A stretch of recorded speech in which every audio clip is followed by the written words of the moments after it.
안녕하세요. 느헤미야 1장 시작합니다. 느헤미야서는 에스라서와 원래 한 권이었다는 말도 있는데요. 내가라는 1인칭을 사용하고 자신의 생각이나 상황을 자세하게 설명해 놓은 것을 볼 때 느헤미야 본인이 기록한 책이라고 느껴집니다. 느헤미야서는 에스라서 마지막 장인 10장과 시간의 흐름상 내용이 연결되어지는 책인데요. 사실상 에스라서 4장 7절에서 23절의 내용 다음에 일어난 일이다 라고 보시면 될 것 같습니다. 예루살렘 성전이 주전 586년에 파괴되었고 1차로 수르바벨이 귀환해서 성전을 재건하는 도중 대적들의 방해로 15년이 중단되고 대적들이 올린 상서를 받은 다리오 왕의 도움으로 앙메다궁 서고에서 고레스의 조서를 발견하게 되었습니다. 그래서 다시 성전 재건을 할 수 있게 되어서 주전 516년에 70년 만에 성전 재건을 완성하고 봉헌식을 올렸습니다. 그런 다음 성전은 다 지었지만 제사장들과 레위인들과 느디님 사람들과 일부 사람들은 예루살렘 성 안에서 살아야 성전 일을 할 텐데 예루살렘 성읍은 성읍 자체가 다 부서졌으니까요. 성읍 안에 사는 사람들은 성읍을 재건하고 또 성곽, 즉 성벽을 쌓아서 성읍 울타리를 만들려고 했을 겁니다. 그런데 성전까지는 고레스의 조서 때문에 건축을 막을 수가 없었지만 성읍을 건설하고 성벽을 쌓는 일은 계속적으로 아하수에로 왕 때도 방해를 하고 아닥사스다 왕 때도 방해를 했다는 겁니다. 그러다가 에스라가 성전에서 매일 예배를 드리고 왕과 왕자들을 위해서 기도하라는 아닥사스다 왕의 조서를 가지고 주전 457년에 2차 귀환자들과 함께 예루살렘에 왔습니다. 성전에서의 예배는 날마다 드리게 되었지만 1차 귀환자들이 가나안에 살고 있던 이방 여인들과 통혼을 했다는 말을 듣고 에스라가 이를 하나님께 범죄함이라고 문제 삼았고 백성들은 하나님께 맹세하고 이방 여인들을 돌려보내기로 했습니다. 그럼 입장 바꿔서요. 쫓겨난 이방 여인들은 친정집으로 돌아갔을 테고 이방인의 입장에서 본다면 얼마나 화가 날 일입니까?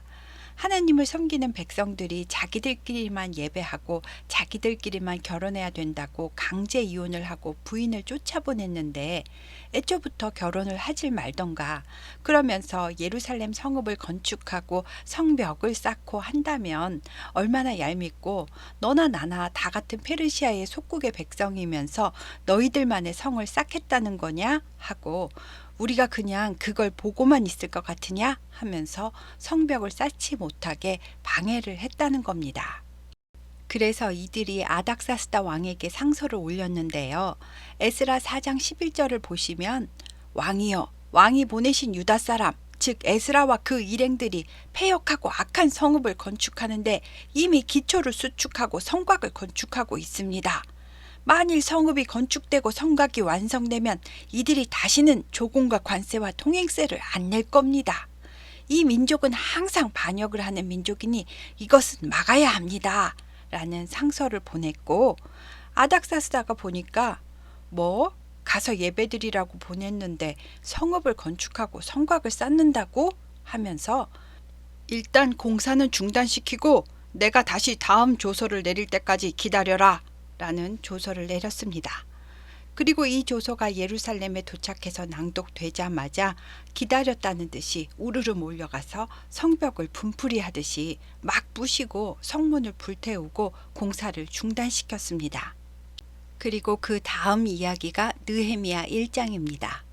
느헤미야는 하가랴라는 사람의 아들인데요. 하가랴는 하나님이 어둡게 하셨다라는 뜻으로 바벨론 포로 1세대인 하가랴의 아버지가 고통스럽고 어려운 생활 가운데 하가랴를 낳은 것 같습니다.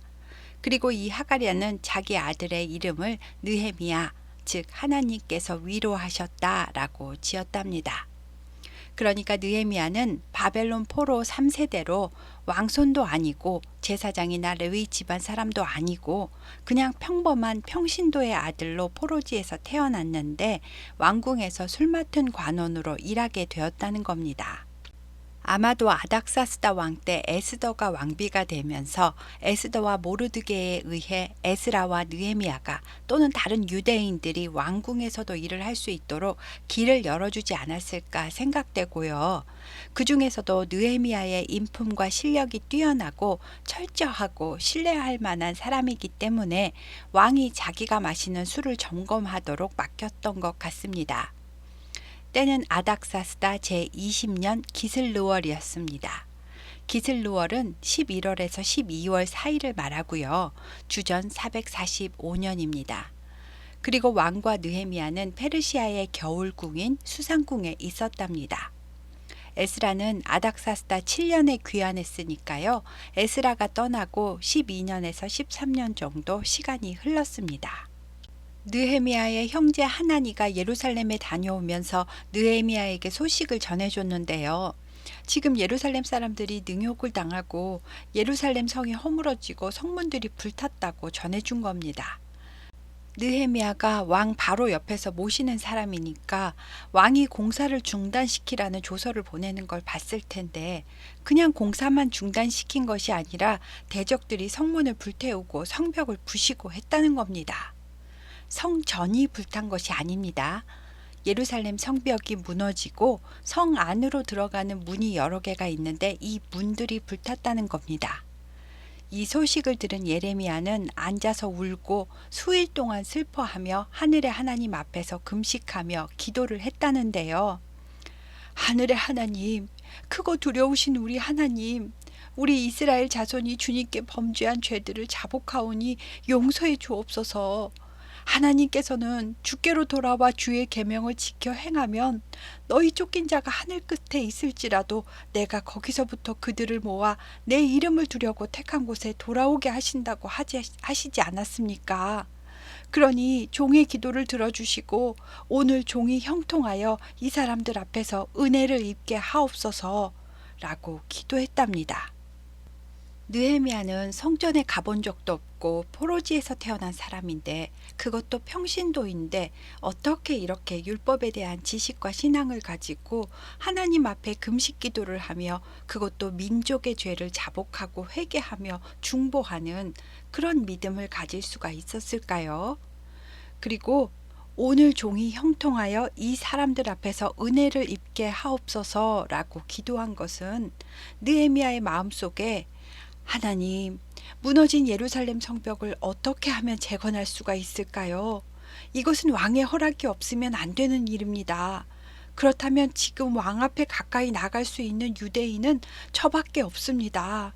그러면 제가 왕에게 이 일에 대해 어떻게 말을 해야 허락을 받을 수가 있겠습니까? 하나님, 하나님의 손이 도와주시지 않으면 불가능한 일입니다. 하나님이여, 이 종에게 예루살렘으로 갈 수 있는 형통한 길을 열어주옵소서. 제가 왕에게 은혜를 입게 하옵소서. 라는 느헤미야의 생각과 고민과 기도의 내용이 함축된 것입니다. 느헤미야는 무려 4개월 동안 하나님 앞에 이와 같은 기도를 하면서 하나님께서 이 길을 언제 어떻게 열어주실지 그 기회를 놓치지 않기 위해서 예민하게 영적 감각을 세우고 하루하루를 근무했을 겁니다. 그 4개월 동안 왕에게 뭐라고 말을 해야 왕의 심기를 건드리지 않고 허락을 받을지 계속 생각하고 궁궐의 정치적 상황도 살펴가면서 지혜를 달라고 기도했을 겁니다. 그러던 어느 날 아닥사스다 왕이 느헤미야의 얼굴에 수심이 깃든 것을 눈치채고 무슨 일이냐고 묻습니다. 그때 느헤미야가 왕의 질문에 크게 두려워했다는데요. 혹시라도 잘못 말했다가는 순식간에 목이 달아날 수도 있기 때문입니다. 하지만 하나님은 두렵고 떨리는 그 위기의 순간을 기도하는 느헤미야에게는 기회의 순간이 되게 하셨습니다. 느헤미야는 왕은 만세수를 하옵소서. 다름이 아니오라 제 조상의 묘실이 있는 성읍이 그만 황폐해지고 성문이 불탔다고 합니다. 그러니 왕이여, 제가 어찌 얼굴에 수심이 없을 수가 있겠나이까? 라고 대답했답니다. 조상의 무덤이 있는 성읍이 황폐해졌다니까 그럼 조상님 무덤이 회파될 수도 있겠네. 아이고 진짜 걱정되겠다 라는 마음이 들어서 아닥사스다가 그래? 그러면 내가 무엇을 해주기를 원하느냐? 라고 합니다. 이때 느헤미야는 곧바로 하늘의 하나님께 잠시 묵도하고 대답했답니다. 아마도 하나님, 지금이 기회인 거죠? 도와주세요! 라고 속으로 순식간에 기도했을 겁니다. 그리고 왕이여, 만일 왕께서 좋게 여기시고 종이 왕의 목전에서 은혜를 얻었사오면 저를 유다 땅 나의 조상들의 묘실이 있는 성읍에 보내셔서 그 성을 건축하게 하옵소서 라고 대답했답니다. 그때 왕비도 왕 곁에 앉아 있었다는데요. 아닥사스다 왕이 그럼 얼마 동안 다녀오겠냐고 물었고, 느헤미야는 왕께서 저를 보내시기를 좋게 여기신다면 유브라데 강 건너편 총독들에게 내리는 조서를 써주셔서 제가 유다 땅까지 무사히 잘 통과하게 해주시고, 왕의 삼림 감독 아삽에게도 조서를 써주셔서 성문과 성곽과 내가 들어갈 집을 위하여 들보로 쓸 건축 제목을 좀 가져갈 수 있게 해주십시오. 기한은 12년 동안 다녀오겠습니다. 라고 했습니다. 아닥사스다 왕이 과연 느헤미야가 요구한 것을 다 들어주었을까요? 성경은 하나님의 선한 손이 느헤미야를 도우셔서 왕이 허락할 뿐만 아니라 군대 장관과 마병까지 붙어줘서 느헤미야 일행을 호위하도록 해주었답니다.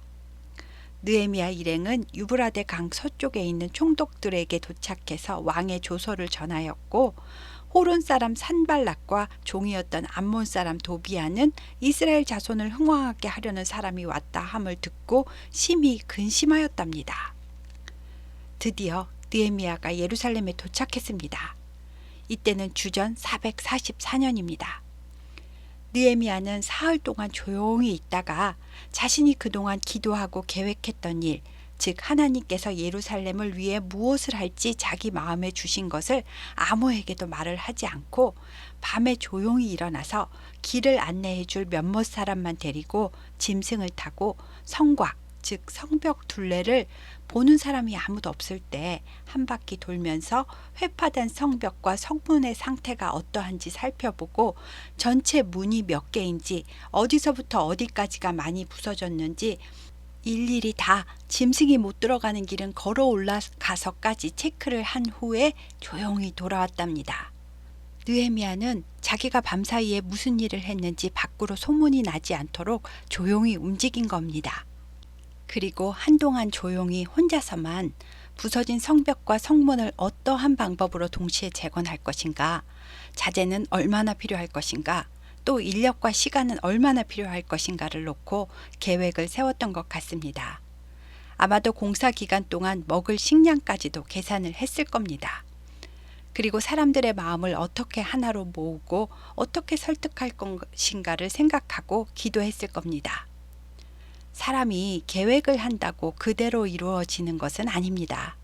하지만 기도하면서 치밀하고 꼼꼼하게 계획을 세우고 준비한 다음 그 다음에 일어나는 변수에 대해서는 자기가 어떻게 할 수 있는 부분이 아니니까 하나님께 의탁하고 나아가야 합니다. 아무 계획도 없이 그냥 주께서 다 알아서 하실 줄로 믿습니다 하고 가만히 있는 것은 내가 할 수 있는 게 아무것도 없을 때, 정말 기도밖에는 더 이상 할 수 있는 게 없을 때 그렇게 하는 거라고 생각합니다. 어느 정도 계획이 섰을 때 느헤미야는 사람들을 모아서 이야기합니다. 여러분, 지금 우리가 이렇게 성벽이 무너지고 성문이 불탔는데 이러한 공경을 당하며 그냥 가만히 계시겠습니까? 여러분, 저는 예루살렘 성을 다시 건축해서 앞으로 다시는 이런 수치를 당하지 않도록 해야 한다고 생각합니다. 제가 페르시아에서 여기에 오기까지 얼마나 하나님의 선한 손이 나를 도우셨는지 아십니까? 내가 하나님께 기도했더니 왕이 나에게 어찌 된 거냐 물으셨고, 하나님이 왕의 마음을 움직여 주셔서 내가 건축 자재까지 받아서 여기까지 오게 된 겁니다. 라고 했습니다. 그러자 이 말을 듣던 사람들의 마음이 뜨거워졌고, 여러분, 우리 모두 힘을 냅시다. 다시 일어나서 건축을 합시다. 라고 느헤미야의 말에 선하게 반응했습니다. 그런데 호론 사람 산발락과 종이었던 암몬 사람 도비야와 아라비아 사람 게셈이 이 말을 듣고 느헤미야와 이스라엘 백성을 업신여기고 비웃으면서 너희가 하는 일이 무엇이냐? 너희가 왕을 배반하고자 하느냐? 하면서 일전에 공사 중지 명령이 있었는데 무슨 소리냐? 하며 조롱과 협박을 하는 겁니다.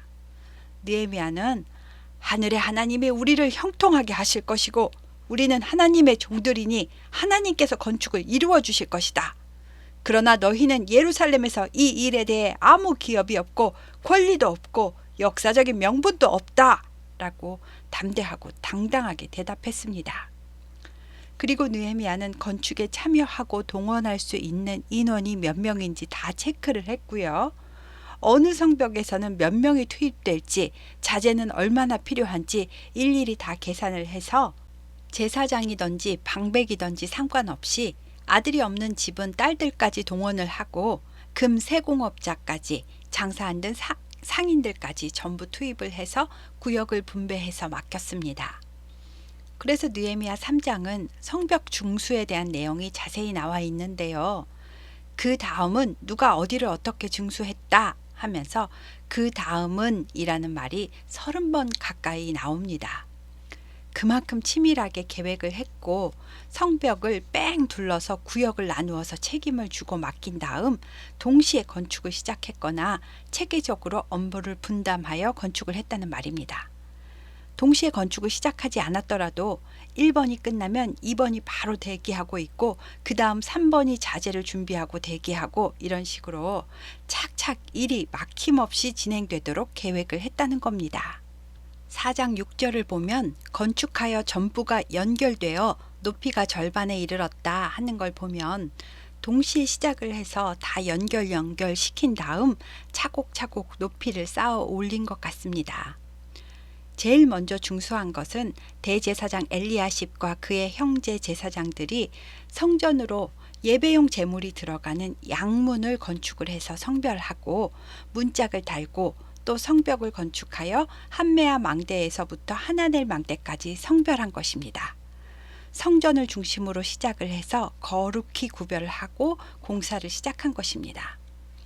그리고 이 양문에서부터 시작해서 왼쪽 방향으로 어문, 옛문, 골짜기문, 분문, 샘문, 수문, 마문, 동문, 한밑간문까지 10개의 문과 성벽이 다 재건되었습니다. 이 건축을 할 때 산발락과 도비야는 비웃으면서 야야 무슨 건축을 하루에 다 하려고 하냐? 어라 여자들까지 건축을 하러 왔네. 치, 여우가 올라가서 살금살금 걸어도 무너지겠네. 헤이 하는 겁니다. 아주 약을 올리면서 꼬투리를 잡으려는 계획입니다.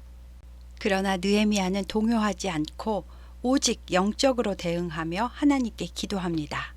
기도하는 자의 내공은 이럴 때 빛이 나는 겁니다. 하나님, 들으셨지요? 우리가 이렇게 업신여김을 당하고 있습니다. 하나님이여, 그들이 욕하는 게 자기들의 머리로 돌아가게 하시고 주 앞에서 그들의 악을 덮어두지 마시며 그들의 죄를 도말하지 마옵소서. 라고 하나님, 우리는 일단 건축에 집중하겠습니다. 하나님께서 이 모욕과 악에 대해 갚아주시옵소서. 라고 기도한 것입니다. 백성들도 마음을 하나로 모으고 이번에는 꼭 완공하리라 하고 열심히 맡은 건축을 해나갔고 전체가 연결되고 높이가 절반쯤 올라갔습니다. 그러자 산발락과 도비야와 아라비아 사람들과 암몬 사람들과 아스돗 사람들이 예루살렘 성이 증축되어 그 허물어진 틈이 메꾸어져 간다 함을 듣고 심히 분노하였답니다. 그리고 다 함께 방해 작전을 꾀하는데요. 우리가 다 함께 예루살렘으로 가서 그들을 치고 그곳을 요란하게 해서 겁을 지고 중단시키자 했다는 겁니다. 하지만 적의 공격을 미리 예상했기 때문에 다 같이 하나님께 기도하면서 밤으로 낮으로 파수꾼을 두면서 적의 공격에 대비를 했고 그래서 기습으로 치는 것은 쉽지가 않았습니다. 그리고 이 원수들의 주변에 사는 유다 사람들이 10번이나 와서 공사하는 사람들을 데려가려고 했다는데요. 아마도 산발랏이 이끄는 사마리아 사람들과 도비야가 이끄는 암몬 사람들에게 공격의 위협을 받았기 때문일 것으로 추측하고요. 오히려 이것이 대적의 공격에 대한 귀뜸이 되어서 느헤미야는 미리미리 백성들을 칼과 창과 활로 무장을 시켜서 아직 완성되지 않은 성벽 뒤에 집안별로 경계를 서도록 배치를 했습니다. 그런데요, 공사를 하는 유다 사람들이 지쳐서 흙무더기가 이렇게 아직도 많은데 짐을 나르는 자의 힘은 이제 다 빠졌고 더 이상은 건축을 하지 못할 것 같아. 또 적이 공격을 하면 우리는 언제 죽을지도 모르잖아 라고 불평을 했답니다. 느헤미야는 이들을 나무라지 않고 여러분, 적을 두려워하십니까? 지극히 크시고 두려우신 하나님을 생각해 보십시오. 힘을 내십시오. 여러분의 형제와 자녀와 아내와 집을 위해서 끝까지 용감히 싸우며 나갑시다 라고 격려했습니다. 그리고 적이 공격할 틈을 노린다는 것을 알았기 때문에 건축자의 절반은 갑옷을 입고 무기를 들고 전투 태세를 갖추고 경계를 섰고요. 절반은 건축을 하고 이렇게 돌아가면서 건축과 전투 준비도 동시에 했습니다. 건축하는 자들도 각각 허리에 칼을 차고 건축을 했고 나팔 부는 자는 느헤미야 곁에 서서 어디서 공격이 들어와도 신속히 알리도록 하고 군사들이 달려갈 수 있게 했답니다. 그리고 여러분, 어디서든지 나팔 소리를 들으시면 우리에게로 나아오십시오. 우리 하나님이 우리를 위하여 싸우실 겁니다. 라고 말하면서 계속해서 하나님의 말씀을 심어주고 여호와가 함께 하신다고 위로해주고 격려해주면서 사람들을 챙겨가면서 일을 추진하는 모습을 보입니다. 목표를 이루려고 무조건 밀어붙이는 불도저 같은 리더가 아닙니다. 이렇게 매일 동이 트는 새벽부터 별이 뜨는 밤까지 사람들은 절반은 일을 하고 절반은 창을 들고 경계를 섰습니다. 그리고 모든 사람들이 밤에도 옷을 벗지 않았고요. 심지어 물을 들어갈 때도 각각 병기를 잡고 나갔답니다. 여기까지가 4장까지 이야기입니다. 외부 공격이 어디서 어떻게 들어올지 모르는 전시 상황과도 같은 긴장된 분위기 속에서 각자 칼을 차고 벽돌과 흙을 나르고 쌓고 문을 만들어 달고 쉴 틈 없이 돌아가는 예루살렘 성벽 재건의 현장을 한번 생각해 보십시오. 과연 어떻게 되었을까요? 외부 공격만으로도 힘이 든데 이번에는 5장에서 내부에서 균열이 생깁니다. 느헤미야는 이 일을 또 어떻게 기도하며 해결할 수 있었을까요? 그 이야기는 다음 시간에 하도록 하겠습니다. 감사합니다.